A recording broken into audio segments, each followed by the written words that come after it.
Hello, friends. This is Dave Hurwitz, executive editor at ClassicsToday.com, here to shine a light on one of the most glorious corners of the repertoire, one which is not in trouble as we enter the 21st century, one where I think there are just tons of discoveries to be made and lots of glorious music that's being supremely well performed. Really, it's amazing. I'm talking about early Baroque and pre-Baroque, that is Renaissance and Reformation and Counter-Reformation vocal music, a cappella vocal music, sacred music largely. Now, this is niche repertoire. I get it. I understand. It is definitely niche-y. It's niche-y because not everybody wants to hear 400 settings of masses and motets. I mean, because the mass was the big form in those days, the Catholic mass in Latin.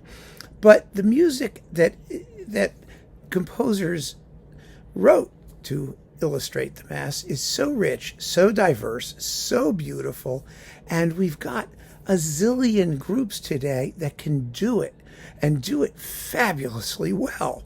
And it's really very interesting. You know, all of the turmoil that surrounds performance practice that we deal with the period instrument folks is all sort of isolated in a what is, in terms of geological time or, the human experience, a very small, limited period from the major Baroque up through the middle Romantic, a couple hundred years, essentially. I mean, that's where all the ferment is, because that's where the standard repertoire is. I mean, the basic classics. But there is so much more music. And what fascinates me about the really early music people, and I don't mean the early instrumental music people where nothing's written down and everything is speculative. I mean the vocal people who have scores to work from.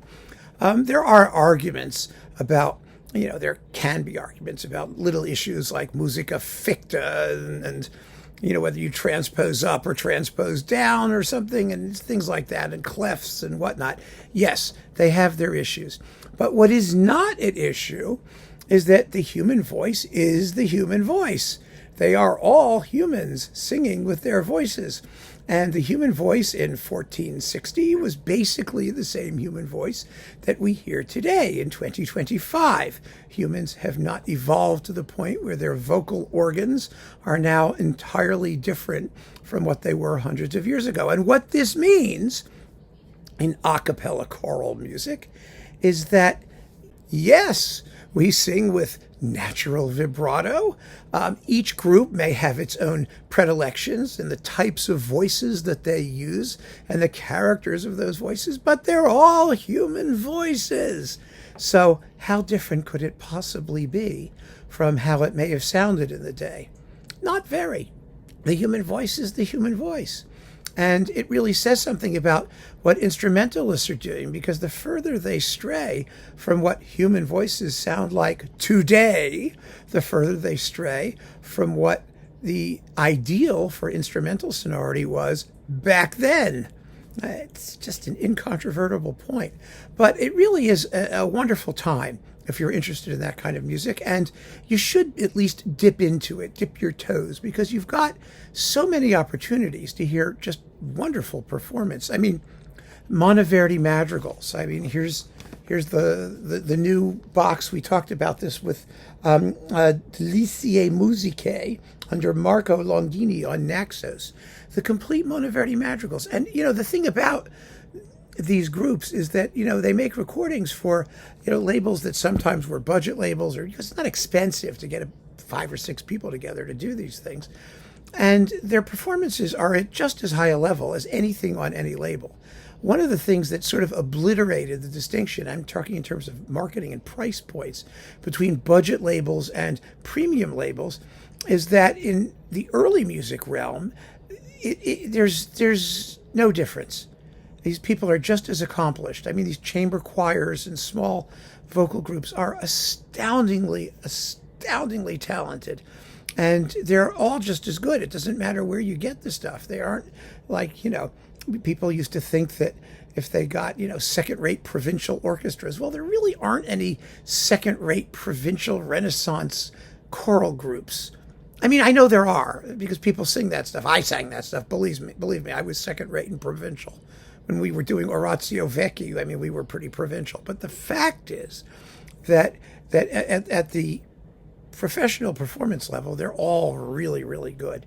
I mean, there are groups that get more press, that get more attention. We always had, the Tallis Scholars and, the 16 and people like that, and and these chamber choirs, the RAIS, Kammerchor and people like that. They're just incredibly great vocal groups and ensembles, but they show up on all kinds of labels, and there's all kinds of music.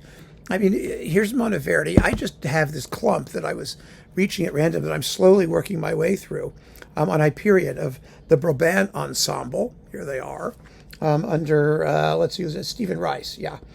I mean, people you've never heard of. Well, there's Morales. We've heard of him, Cristobal de Morales. But there's Crecillon, good old Crecillon here, Crequillon. And there's the Missa Mort Ma Privée. I mean, when's the last time you listened to that? Cipriano de Rore. Okay, we know him. His stuff is wonderful. His Missa Douce Mémoire. Well, that's kind of known, sort of, kind of. Pierre Moulou. Well, when was the last time you heard Moulou? Yeah, Moulou. And Fino, Missa Sibona Susceptinus. You get these great titles, too, you see.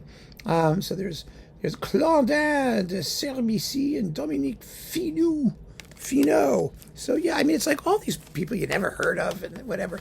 But they wrote really, really, really beautiful music.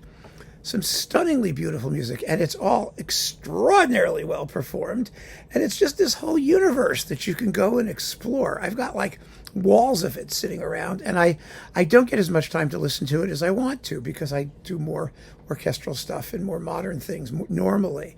But when I'm in the mood and I get to dip into and I jump into this stuff, it's just a whole unfolding of wonderfulness. It really is. And it's only good news. I mean, there aren't any like grotesque, period instrument conductors doing this stuff. There aren't any like, weird people who believe that, metronomes should be played at half speed, or, all the craziness that's going on in the basic repertoire realm seems to be a non-issue here. I mean, I've read, like I said, I've read some fairly ferocious back and forth about editions and people who talk about bits of performance practice. But from the listener's point of view, from our point of view, there aren't any issues. And the music is simply glorious. I mean, remember just a few decades ago when Robert Kraft was discovering Gesualdo madrigals, and that was a huge deal because nobody knew that stuff. Nobody. And now, well, I mean, Gesualdo Tenebrae, I mean, there's 24 recordings of it. I mean, it's really astonishing, how I wouldn't say popular. I mean, it's classical, and it's a niche for classical, but it's easily available and awaiting discovery. And someday I'll have to do a big series about this stuff that just covers boatloads of it. I've got to do it.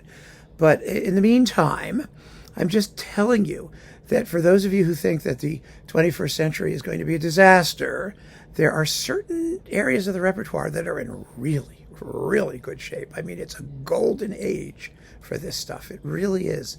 So you can explore with complete confidence and have a great time doing it. You really will. So keep on listening, friends. Thanks for joining me. Take care.